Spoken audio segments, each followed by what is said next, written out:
नमस्कार विद्यार्थी मित्रांनो, KTHM ई लर्निंग या प्लॅटफॉर्मवरील व्याख्यानमालेत तुम्हा सर्वांचे पुन्हा एकदा स्वागत. मित्रांनो, या अगोदरच्या लेक्चरमध्ये आपण व्यावसायिक उद्योजकता 1 या विषयातील तिसऱ्या प्रकरणाला म्हणजे सर्जनशीलता किंवा निर्मिती क्षमता आणि नवनिर्मिती या प्रकरणाला सुरुवात केली होती. त्यामध्ये आपण सर्जनशीलतेचा अर्थ, व्याख्या तसेच सर्जनशीलतेची प्रक्रिया, त्याचबरोबर सर्जनशीलतेची साधने आणि तंत्रे या सर्व मुद्द्यांचा सविस्तर विचार केला होता किंवा अभ्यास केला होता. आणि आज आपण नवनिर्मिती या संकल्पनेचा अर्थ बघणार आहोत. त्याचबरोबर नवनिर्मितीचे स्रोत यावरही आपण चर्चा करणार आहोत. त्यानंतर पीटर ड्रकर यांची नवनिर्मितीची तत्वे यांचाही अभ्यास करणार आहोत. आणि शेवटी नवनिर्मिती करताना कोणत्या गोष्टी कराव्यात व कोणत्या गोष्टी टाळाव्यात या सर्वांवर आपण चर्चा करणार आहोत. चला तर मग नवनिर्मितीचा अर्थ सुरुवातीला जाणून घेऊया. मित्रांनो, सामान्य माणूस हा आणि उद्योजकीय स्वभावाचा माणूस हा यांची जेव्हा आपण तुलना करतो तेव्हा उद्योजकाचे वर्तन हे सामान्य जनांहून फार वेगळे आहे. उद्योजकीय व्यक्ती सिद्धी प्रेरित असतात. उद्योजकीय व्यक्ती स्वतःच्या ध्येयाबद्दल स्पष्ट कल्पना असते, तसेच भविष्याबद्दलची स्पष्ट कल्पना त्यांना असते आणि तो ध्येय प्रेरित होऊन काम करतात. सिद्धी प्रेरित व्यक्ती काहीतरी नवीन आगळेवेगळे करून दाखवितात. त्यांच्यातील नाविन्यपूर्ततेची गुणवत्ता यामध्ये त्यांना उपयुक्त ठरते. अशा वेळेस जोसेफ ए शुम्पीटर यांच्या मते उद्योजक म्हणजे नाविन्य आणणारा, नवीन गोष्टी घडवून आणणारा, नवनिर्मिती करणारा किंवा अगोदरच केल्या गेलेल्या गोष्टी नवीन पद्धतीने करणारा व्यक्ती होय. त्यांच्या मते तो दुर्दम्य इच्छाशक्ती असलेला, आर्थिक दृष्टिकोनातून नेतृत्व करणारा, अत्यंत हुशार, प्रेरणा लाभलेला असतो. आर्थिक विकासाच्या प्रक्रियेत उपयोगी पडणारा घटक म्हणून उद्योजक कामगिरी बजावतो. शुम्पीटर यांच्या मते उद्योजक हा अर्थव्यवस्थेतील महत्त्वाचा घटक असून नवनिर्मितीच्या सहाय्याने त्याच्या नफ्याचे प्रमाण अधिकाधिक वाढविण्याचा प्रयत्न करतो. नवनिर्मितीमध्ये समस्या सोडविण्याच्या विविध घटकांचा देखील समावेश होतो. मित्रांनो, शुम्पीटर यांच्या मते नवनिर्मितीची काही वेगवेगळे प्रकार आढळतात. त्यामध्ये त्यांनी सांगितलंय की पहिला प्रकार म्हणजे नवीन वस्तूंची निर्मिती करणे. अशा नवीन वस्तूंची निर्मिती की ज्या वस्तू आत्तापर्यंत ग्राहकांनी वापरलेल्याच नाहीत किंवा संपूर्ण नवीन दर्जाच्या वस्तू. शुम्पीटर यांनी नवनिर्मितीचा दुसरा प्रकार सांगितला आहे तो म्हणजे उत्पादनाच्या नव्या पद्धतीचा वापर सुरू करणे. अशी उत्पादन पद्धती की जी आत्तापर्यंत कोणीही हाताळलेली नसेल. त्यांनी तिसरा प्रकार सांगितला आहे तो म्हणजे नवीन बाजारपेठ शोधून काढणे. अशी बाजारपेठ शोधून काढणे की ज्या बाजारपेठेत अशा प्रकारच्या उत्पादनाने आत्तापर्यंत प्रवेशच केलेला नव्हता. चौथा प्रकार नवनिर्मितीचा त्यांनी सांगितलेला आहे तो म्हणजे कच्चा माल नव्या माध्यमातून स्वस्त दरात प्राप्त करणे.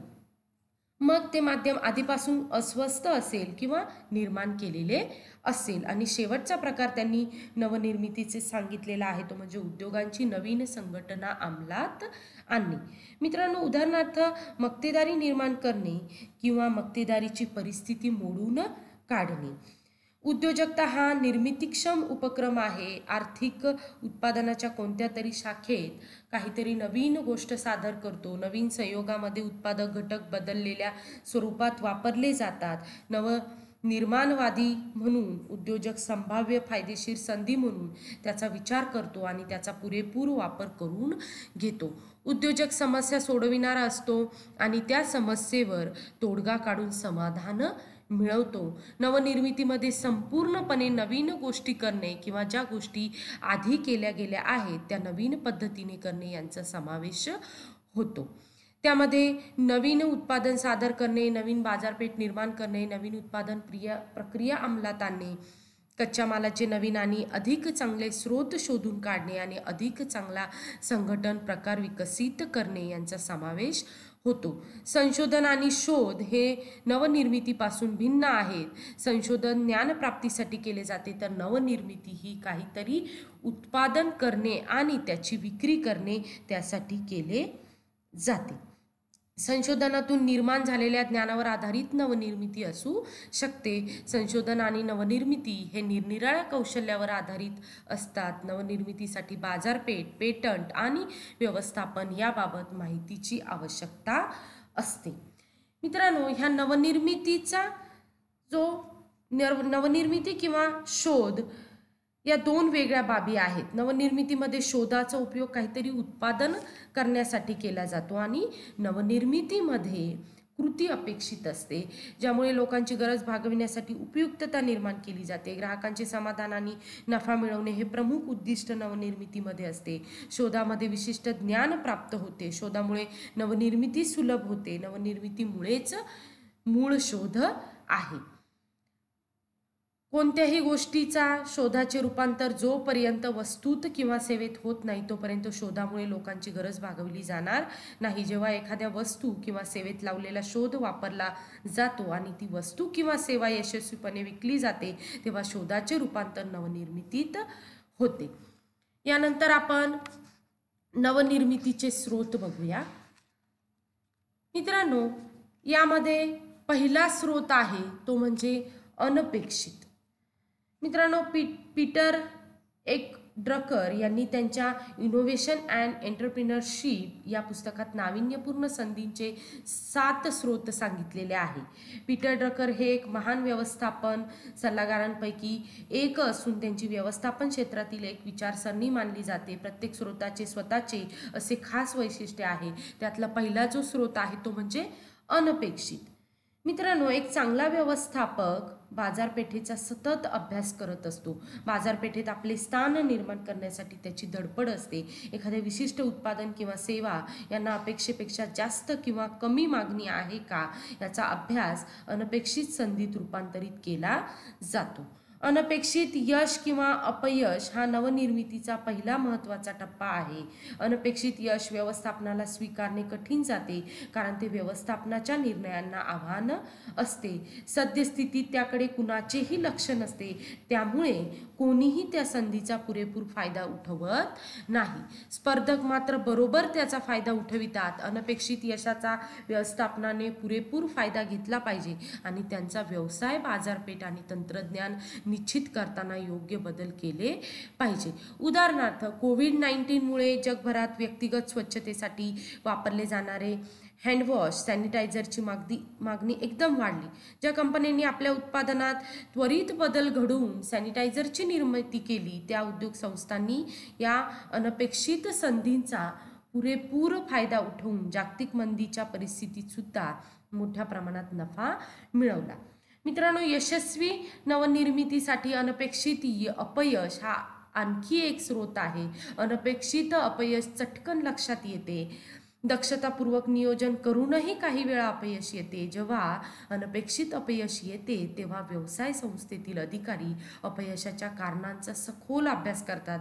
त्यातून काही नवकल्पना सुचतात व व्यवसाय संस्थांना आपली चूक सुधारता येते.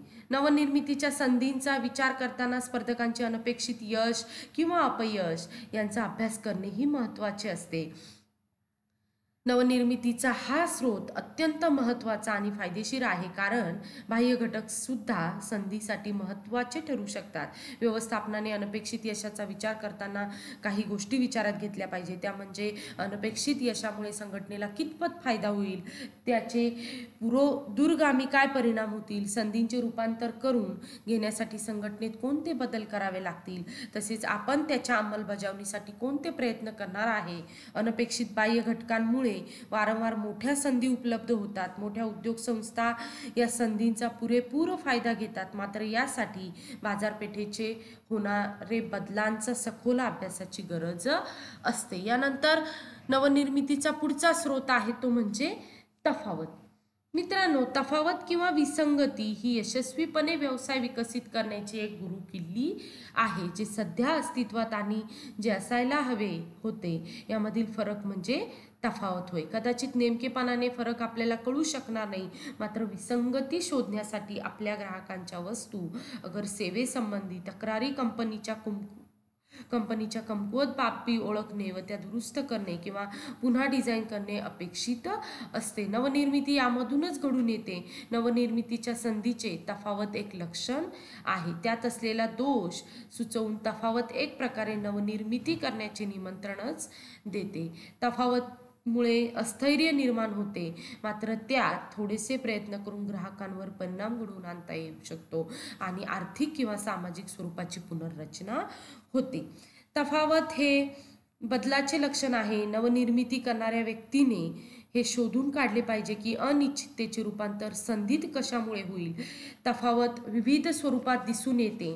उद्योगाच्या अधिक वस्तुस्थितीमध्ये संदर्भात तफावत किंवा सार्वजनिक सेवा संदर्भात तफावत, तसेच उद्योगाच्या संदर्भात किंवा सार्वजनिक सेवा संदर्भात प्रत्यक्ष वस्तुस्थिती आणि गृहीतके यांच्यातील तफावत.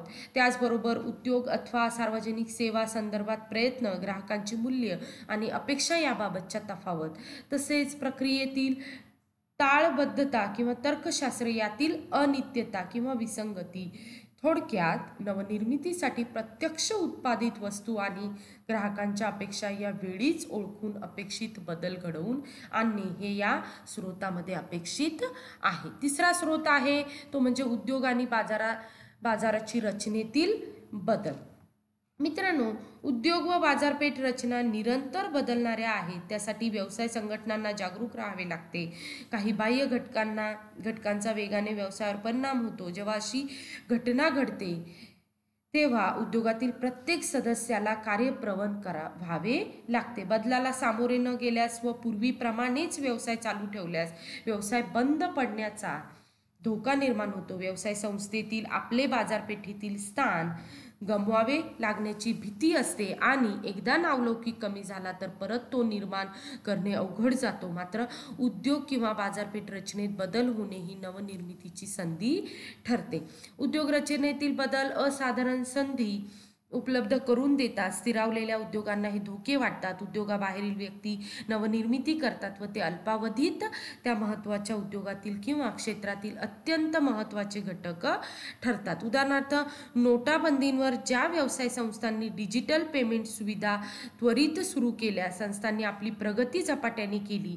मात्र पारंपरिक व्यवसाय संस्था मागे पडल्याचे दिसते. विशेषतः अर्थव्यवस्थेतील होणारे बदल, वाढती लोकसंख्या, सेवा क्षेत्रात होणारे बदल, तंत्रज्ञानातील बदल, इतर कारणांनी बाजारपेठ रचनेत झपाट्याने बदल होतात. हे बदल स्वीकारण्यासाठी नवनिर्मिती घडून येते. ज्या उद्योग संस्थेचे बाजारपेठेवर वर्चस्व आहे असे उद्योग रचनेतील बदलाचा उपयोग करून घेण्याने नवनिर्मिती अतिशय प्रभावी ठरते. यानंतर पुढचा स्रोत आहे तो म्हणजे प्रक्रिया गरज. गरज ही शोधाची जननी आहे असे म्हटले जाते. तसेच गरज ही नवनिर्मितीचा स्रोत आहे. नवनिर्मिती ही उज्ज्वल कल्पनांवर आधारित आहे. मानवी मन नवीन गोष्टींचा विचार करते. ज्या विद्यमान गरजा अधिक चांगल्या प्रकारे कशा प्रकारे पूर्ण करता येतील याचा विचार नवनिर्मितीत केला जातो. या प्रक्रियेत व्यक्ती नवीन मार्गांनी नवीन उत्पादने आणि यंत्रणा तयार करून आपल्या गरजा पूर्ण करण्याचा विचार करतो. प्रक्रिया गरजेवर आधारलेली नवनिर्मिती अनिश्चिततेचा पुरेपूर फायदा उठविते. या प्रकारची नवनिर्मिती परिस्थिती सापेक्ष असण्यापेक्षाही ती कार्यसापेक्ष असते. या स्रोतामुळे अस्तित्वात असलेल्या प्रक्रियेत नेमकेपणा आणला जातो. अस्तित्वात असलेल्या प्रक्रियेत दोष दूर करून अत्याधुनिक तंत्राचा वापर केला जातो. यासाठी गरज भासली पाहिजे आणि कशाची गरज आहे हे नेमकेपणाने शोधून काढता आले पाहिजे. जेव्हा नवनिर्मिती प्रत्यक्षात येते तेव्हा ती अटळ म्हणून सर्वांकडून स्वीकारली जाते आणि अल्पावधीत ती प्रमाणित होते. यानंतर नवनिर्मितीचा पुढचा स्रोत आहे तो म्हणजे लोकसंख्याशास्त्र.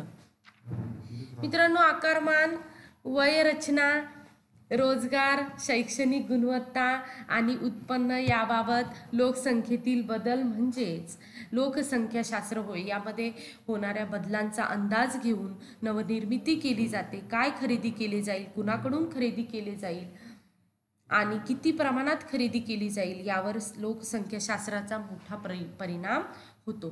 लोकसंख्याशास्त्राचे विश्लेषण करताना लोकसंख्या आकडेवारीपेक्षाही वयोगट रचना जास्त महत्त्वाची आहे. विविध वयोगटात कोणकोणत्या नवनिर्मितीच्या संधी आहेत, त्याच्या अपेक्षा काय आहेत यांचा विचार करावा लागतो. उदाहरणार्थ तरुण वयोगटात फॅशनचा विचार केला जातो, तर कालांतराने हा वर्ग टिकाऊपणाकडे जास्त लक्ष देतो. शिक्षणानुसार होणारी विभागणी अनेक कारणांनी महत्त्वाची असते. शैक्षणिक क्षेत्रात होणारे बदल, अत्याधुनिक तंत्रज्ञान यांचा विचार नवनिर्मिती करताना करावा लागतो. यानंतर पुढचा स्रोत आहे तो म्हणजे दृष्टिकोनातील बदल. मित्रांनो, एखाद्या गोष्टीबद्दलचा दृष्टिकोनात देखील नवनिर्मितीस जन्म देऊ शकते. व्यवसायास, राजकारण, शिक्षण इत्यादी सर्वच क्षेत्रात नवनिर्मितीची संधी निर्माण होऊ शकते, मात्र त्याकडे सकारात्मक दृष्टीने पाहणे गरजेचे आहे. जेव्हा दृष्टिकोनात बदल होतो तेव्हा वस्तुस्थितीच्या स्वरूपात बदल होत नाही, तर वस्तुस्थितीपेक्षा व्यक्तीची मनोकामना महत्त्वाची ठरते. व्यवस्थापकीय किंवा प्रशासकीय अधिकारी दृष्टिकोनावर आधारित नवनिर्मिती मानतात. दृष्टिकोनातील बदलामुळे होणारी नवनिर्मितीचे परिणाम काय होतील हे निश्चित असल्यामुळे या अनुषंगाने करावयाची नवनिर्मिती अगदी लहान प्रमाणावर केली पाहिजे, तसेच ती अगदी नेमकी विशिष्ट गोष्टींची संबंधित असली पाहिजे. नवनिर्मितीचा पुढचा स्रोत आहे तो म्हणजे नवीन तंत्रज्ञान. नवीन ज्ञान हे देखील नवनिर्मितीचे महत्त्वाचे स्रोत आहे. नॅनो टेक्नॉलॉजी, बायोटेक्नॉलॉजी किंवा कृत्रिम बुद्धिमत्ता या कोणत्याही क्षेत्रातील नवीन ज्ञान हे नवनिर्मितीचे साधन आहे. ज्ञानावर आधारित नवनिर्मिती ही अन्य नवनिर्मितीपेक्षा वेगळ्या वैशिष्ट्यांवर आधारित आहे. कालसापेक्ष अपयशाचा दर, पूर्वानुमान आणि उद्योजकांपुढील आव्हाने यांचा विचार करता ज्ञानावर आधारित नवनिर्मिती ही सर्व व्यवस्थापन करण्याच्या दृष्टीने अवघड आहे. सर्व नवनिर्मितीमध्ये ज्ञानावर आधारलेल्या नवनिर्मितीसाठी सर्वाधिक प्रतीक्षा कालावधी आहे. नवीन ज्ञान उदयास येणे आणि प्रत्यक्ष त्याचा उपयोग तंत्रज्ञानात होणे यामध्ये मोठा कालावधी असतो.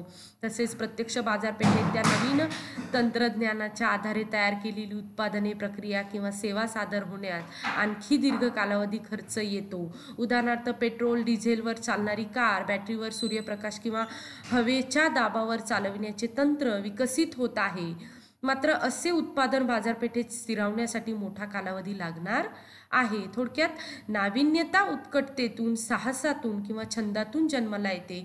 पीटर ड्रकर यांनी सांगितलेले नवनिर्मितीचे स्रोत नवनिर्मितीवादींसाठी खूपच महत्त्वाचे आहे. नवनिर्मिती ही प्रत्यक्षात उत्पादनात रूपांतर झाल्याशिवाय तिला काही अर्थ उरत नाही. यानंतर आपण पीटर ड्रकर यांची नवनिर्मितीची तत्वे बघूया. त्यामध्ये त्यांनी विविध तत्वे सांगितलेली आहे. बाजारपेठेत अस्तित्वात असलेली वस्तू जो नवीन पद्धतीने आणतो किंवा एखादीच नवीन वस्तू बाजारपेठेत जो प्रथम आणतो त्यास नवनिर्मिती म्हणता येईल. उत्पादनात, तंत्रात नाविन्य आणणे, विपणन पद्धतीत नाविन्य आणणे, नवीन संघटन प्रकार शोधून काढणे इत्यादी मार्गाने ही नवनिर्मिती केली जाते. नवनिर्मितीस उद्युक्त करणारे काही घटक असले तरी इतर कारणांमुळेही नवनिर्मिती अस्तित्वात येऊ शकते. अशा नवनिर्मितीला यशही मिळते. ज्याप्रमाणे व्यवस्थापनाची तत्वे व्यवस्थापकांना त्यांच्या कामात मोलाचे मार्गदर्शन करतात, त्याचप्रमाणे नवनिर्मितीची तत्वे लक्षात घेतली म्हणजे उद्योजकाला यशस्वीपणे नवनिर्मिती करता येते. सुनियोजित पद्धतीने नवनिर्मितीचा विकास करता येतो. यामध्ये ही तत्वे व्यक्तिसापेक्ष, कालसापेक्ष व परिस्थिती सापेक्ष आहेत याचे भान उद्योजकाने ठेवणे आवश्यक आहे. पीटर ड्रकर यांचं नवनिर्मितीचं पहिलं तत्व आहे ते म्हणजे समन्वयाचे तत्व. मित्रांनो, नवनिर्मिती करताना जुने तंत्रज्ञान, रूढी, परंपरा, संस्कार, विचारप्रणाली यांच्याशी सर्वस्वी फारकत घ्यावायची नसते. कारण समाजात श्रद्धाळू, एकनिष्ठ लोकही असतात. विशेष करून समाजातील वृद्ध नागरिक, त्यांना नवीन प्रवाहांशी जुळवून घेण्यास वेळ लागतो. त्यामुळे एकदम नवीन तंत्रज्ञानाचा ते स्वीकार करू शकत नाही. नवीन वस्तू बाजारात आणताना जुन्या डिझाईनच्या, फॅशनच्या वस्तू एकदम काढून घेतल्या जाऊ नयेत. दुसरं तत्व आहे ते म्हणजे सातत्यता तत्व. नवनिर्मिती करताना सातत्यता आवश्यक असते. प्रयोगशाळेतून केलेले प्रयोग फसतात, काढलेले निकष चुकीचे ठरतात, पण उद्योगांची चिकाटी महत्त्वाची असते. निराश न होता हाती घेतलेले संकल्प सोडून देता कामा नाही. त्यानंतर पुढचं तिसरं तत्व आहे ते म्हणजे किफायतशीरपणा. सेवा आणि वस्तू यांच्या किमती अचानक वाढणार नाहीत याची नवनिर्मित्याला काळजी घ्यावी लागते. पुष्कळदा वस्तू सेवांचा उत्पादन खर्च वाढतो, त्या प्रमाणात लोकांची उत्पन्न पातळी वाढत नाही. कुटुंबांच्या उपभोग पातळीत राहणीमानात एकदम बदल करणे मध्यमवर्गीयांना शक्य नसते. वस्तूचे एखादे नवीन तंत्र वापरात आणताना खर्चाचा बोजा अप्रत्यक्षपणे ग्राहकावर पडणार नाही याची काळजी घेतली पाहिजे. यानंतर नवनिर्मितीचे पुढचं तत्व आहे ते म्हणजे सोपेपणा. समाजात साक्षर, निरक्षर, अल्पशिक्षित अशा सर्वांचा समावेश होतो. वस्तू वापरता येणे सर्वसामान्य माणसाच्या आवाक्यात असावे. प्रसंगी किरकोळ दुरुस्ती त्याला घरच्या घरी करता यावी. एखादी उत्पादन घरी आणल्याचा त्याचा थेट वापर करता यावा.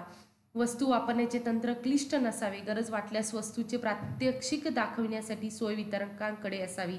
तसेच विक्रेतर सेवा सहज उपलब्ध असाव्या. त्यानंतर पुढचं तत्व आहे ते म्हणजे गोपनीयता. नवनिर्मिती करताना जे शोध लावले जातात, प्रयोग केले जातात, त्या बाबतीत कमालीची गोपनीयता पाळणे गरजेचे असते. महत्त्वाचे दस्तऐवज खूपच जपावे लागतात. नवीन उत्पादन तंत्र व्यवसायाच्या स्पर्धकांपर्यंत पोहोचले तर स्पर्धक ते आत्मसात करून तुमच्याच तोडीचे उत्पादन बाजारात आणू शकतात. उत्पादन संस्थेत विकास संशोधन विभागात जे कर्मचारी काम करतात त्यांची विश्वासार्हता या दृष्टीने महत्त्वाची ठरते. आणि पीटर ड्रकर यांच्या नवनिर्मितीचं शेवटचं तत्व आहे ते म्हणजे लवचिकता तत्व. प्रत्येक संस्थेत बुद्धिमान कुशल कर्मचारी कमी अधिक प्रमाणात असतात. नवनिर्मिती प्रक्रियेत सर्वांना सामावून घेण्याचा दृष्टिकोन असावा.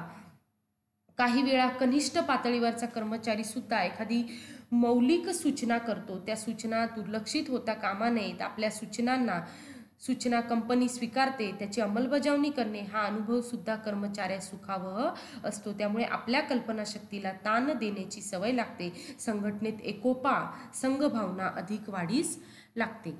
यानंतर आपण नवनिर्मितीसाठी आवर्जून कराव्यात अशा गोष्टी त्या बघणार आहोत. यामध्ये वेगवेगळ्या गोष्टींचा समावेश आहे. नवनिर्मिती विविध कल्पनांवर आधारित असते. त्याचे महत्त्व ओळखून त्यांचे कौतुक झाले पाहिजे. त्यांना योग्य मोबदला मिळाला पाहिजे. विशिष्ट हेतू डोळ्यासमोर ठेवून नवनिर्मितीसाठी प्रयत्न होणे गरजेचे आहे. त्यामध्ये शास्त्रीय दृष्टिकोन असला पाहिजे. प्रसिद्ध व्यवस्थापन तज्ज्ञ पीटर ड्रकर यांनी नवनिर्मितीसाठी आवर्जून कोणत्या गोष्टी केल्या पाहिजेत व कोणत्या गोष्टी टाळल्या पाहिजेत याचा सविस्तर विवेचन केले आहे. या नवनिर्मितीसाठी आवर्जून कराव्यात अशा गोष्टींमध्ये पहिली गोष्ट आहे ती म्हणजे संधीचे विश्लेषण करा. मित्रांनो, पद्धतशीर नवनिर्मिती संधीच्या विश्लेषणापासून सुरू होते. संघटनेच्या अंतर्गत आणि बाह्य घटकात नवनिर्मिती करताना विविध क्षेत्रातील संधी ओळखल्या पाहिजेत. त्या संधींचे सविस्तर विश्लेषण करून त्याला बाजारपेठेतील किती महत्त्व प्राप्त होईल याचा सविस्तर विचार केला पाहिजे. उदाहरणार्थ, राजकीय क्षेत्रात संधी शोधताना निवडणुकीमध्ये प्रचार करण्याच्या पद्धती प्रचंड प्रमाणात बदलल्या आहेत. माहिती तंत्रज्ञान इंटरनेटचा वापर करून नवनिर्मितीद्वारे अनेक संधी निर्माण होऊ शकते. नवनिर्मितीच्या सर्वच क्षेत्रात संधीचे सविस्तर विश्लेषण केले पाहिजे आणि त्याचा पद्धतशीर अभ्यास केला पाहिजे. हेतू स्पष्ट असला पाहिजे व प्रयत्न नियमित असले पाहिजे. निरीक्षण करा ही पुढची गोष्ट आहे. नवनिर्मिती सैद्धांतिक असली पाहिजे. त्यामुळे नवनिर्मितीसाठी अत्यावश्यक बाब म्हणजे निरीक्षण करणे, चौकशी करणे आणि संबंधित बाबींची माहिती घेण्यासाठी समाजात मिसळणे आवश्यक आहे. यशस्वी नवनिर्मितीवादी त्यांच्या बुद्धीचा योग्य वापर करतात. संधीचे समाधान नवनिर्मितीमुळे कोणत्या प्रकारे होईल या विश्लेषणात्मक अभ्यास करतात आणि नंतर ग्राहक, उपभोक्ते यांच्या अपेक्षा, मूल्य, गरजा यांचा अभ्यास करण्यासाठी समाजात मिसळतात. नवनिर्मिती चुकीच्या स्वरूपात पुढे आली तर जोखीम पत्करावी लागते. म्हणून उपभोक्ते स्वीकारतील अशाच स्वरूपात नवनिर्मिती सादर केली जावी. पुढची गोष्ट आहे ती म्हणजे नवनिर्मितीत सुलभता. नवनिर्मिती सुलभ होण्यासाठी सुलभता असावी. नवनिर्मितीने शक्यतो एकच गोष्ट स्पष्ट व्हावी, अन्यथा गोंधळ निर्माण होईल. नवनिर्मितीत सोपेपणा नसेल तर त्याचा काही उपयोग होत नाही. जर त्यात गुंतागुंत क्लिष्टता असेल तर त्याची दुरुस्ती करणे अवघड जाते. जी नवनिर्मिती नवीन उपयोग किंवा नवीन बाजारपेठ निर्माण करते ती सुस्पष्ट आणि निश्चित केलेल्या उपयुक्ततेकडे वळविणे आवश्यक आहे. जी विशिष्ट गरज भागविली जाते त्यावर त्या नवनिर्मितीचे यश अवलंबून असते. चौथी आवर्जून करण्यासारखी गोष्ट आहे ती म्हणजे प्रारंभ लहान. प्रभावी नवनिर्मिती लहान प्रमाणावर असते. ती एकदम मोठ्या प्रमाणावर केल्यास नुकसान होण्याचा धोका जास्त असतो. लहान प्रमाणावर केल्या जाणाऱ्या नवनिर्मितीतील तुलनेने भांडवल कमी लागते आणि अत्यंत छोटी व मर्यादित बाजारपेठ आवश्यक असते. नवनिर्मितीसाठी यशस्वी होण्यासाठी तिच्यात आवश्यक ते बदल करावे लागतात. नवनिर्मिती लहान प्रमाणात यशस्वी झाल्यानंतर तिचे स्वरूप आवश्यकतेनुसार विस्तारित करता येते. त्यामुळे ती दीर्घकाळ बाजारपेठेत टिकून राहते. आणि शेवटची नवनिर्मितीसाठी आवर्जून करावी अशी गोष्ट जी आहे ती म्हणजे नेतृत्व करणे. यशस्वी नवनिर्मितीचे उद्दिष्ट नेतृत्व करणे हे असते. मोठा व्यवसाय करणे हे उद्दिष्ट नवनिर्मितीत नसते. नवनिर्मितीला यश मिळेल किंवा नाही याचा अंदाज लगेच येत नाही. मात्र प्रारंभापासून विशिष्ट उद्दिष्ट ठेवून नेतृत्व असेल तर त्यात पुरेशी नवनिर्मिती राहणे अवघड आहे. वेगवेगळ्या क्षेत्रात नवनिर्मिती करताना विशिष्ट गरज ओळखून उद्दिष्ट निश्चित केले पाहिजे. ते उद्दिष्ट डोळ्यासमोर ठेवूनच नेतृत्वाला नवनिर्मिती करावी लागते. यानंतर नवनिर्मितीसाठी आवर्जून टाळाव्यात अशा गोष्टी कोणत्या आहेत त्यावर आपण चर्चा करूया. त्यामध्ये पहिली जी गोष्ट आहे ती म्हणजे अति हुशार बनण्याचा प्रयत्न करू नका. मित्रांनो, नवनिर्मिती ही सामान्य माणसांनीच हाताळली पाहिजे तर त्यातून काहीतरी साध्य होईल. त्यात सुलभता असावी. रचना किंवा अंमलबजावणी यासाठी अतिहुशारी असेल तर त्यात अपयश येण्याचीच शक्यता असते. नवकल्पना या सामान्य माणसासाठीच असतात हा हेतू समोर ठेवला पाहिजे. दुसरी गोष्ट आहे ती म्हणजे विविधीकरण करू नका. एकाच वेळी अनेक गोष्टी करण्याचा प्रयत्न करू नका. मूळ गाभ्यात पासून भलत्याच दिशेने भरकटत गेली नवनिर्मिती ही अयशस्वी होण्याची शक्यता असते. त्या केवळ कल्पनाच राहतात आणि त्यांची नवनिर्मिती होत नाही. एकाग्रतेने गोष्टी करणे अपेक्षित असते. वास्तविक ज्ञान किंवा तंत्रज्ञान यापेक्षाही बाजारपेठेचे ज्ञान आवश्यक असते. अन्यथा नवनिर्मिती भरकटत जाण्याची शक्यता जास्त आहे. नवनिर्मिती मागे एकीकरणाच्या प्रयत्नांची ताकद जास्त असली पाहिजे. जे लोक नवनिर्मितीची प्रत्यक्ष अंमलबजावणी करणार आहेत त्यांनी एकमेकांना समजून घेतले पाहिजे. त्यानंतर शेवटची आवर्जून टाळावीत अशी गोष्ट आहे ती म्हणजे भविष्यासाठी नवनिर्मिती नको. भविष्यासाठी नवनिर्मिती नसावी. ती सध्याच्या चालू काळासाठी असली पाहिजे. नवनिर्मितीचा वर्तमान काळात तात्काळ उपयोग झाला नाही तर केवळ एक अतिहुशार कल्पनाच राहील. नवनिर्मितीचा दीर्घ मुदतीकरता परिणाम असू शकेल. कदाचित दीर्घ कालावधीनंतर सुद्धा त्यामध्ये संपूर्ण परिपक्वता येईलच असे नाही. नवनिर्मितीच्या संधीसाठी काही वेळा प्रतीक्षेचा काळ प्रदीर्घ असतो. औषध उत्पादन क्षेत्रात संशोधन व विकास कार्याचा 10 वर्षाचा कालावधी प्रदीर्घ आहे असे मानले जात नाही. थोडक्यात नवनिर्मिती हे कार्य आहे. त्यासाठी ज्ञानाची आवश्यकता असते. त्यात कल्पना अधिक प्रमाणात असणे आवश्यक असते. नवनिर्माणवादी हे अन्य लोकांपेक्षा बुद्धिमान असतात. त्यासाठी त्यांच्यात व्यासंग, चिकाटी, जबाबदारी त्यांची नितांत गरज असते. यशस्वी होण्यासाठी निर्माणवादी व्यक्तीने स्वतःची सामर्थ्य वाढवली पाहिजेत. नवनिर्मितीमुळे समाजाला फायदा होतो. देशाची अर्थव्यवस्था बळकट होते. लोकांचे काम करण्यातील बदल आणि काहीतरी निर्माण करण्यातील बदल म्हणून नवनिर्मिती ही बाजारपेठेशी जवळीक साधणारी असली पाहिजे. बाजारपेठेवर एकाग्र करणारी, बाजारपेठेच्या बरोबरीने धावणारी असली पाहिजे. अशा पद्धतीने आज आपण इथेच थांबूया. धन्यवाद.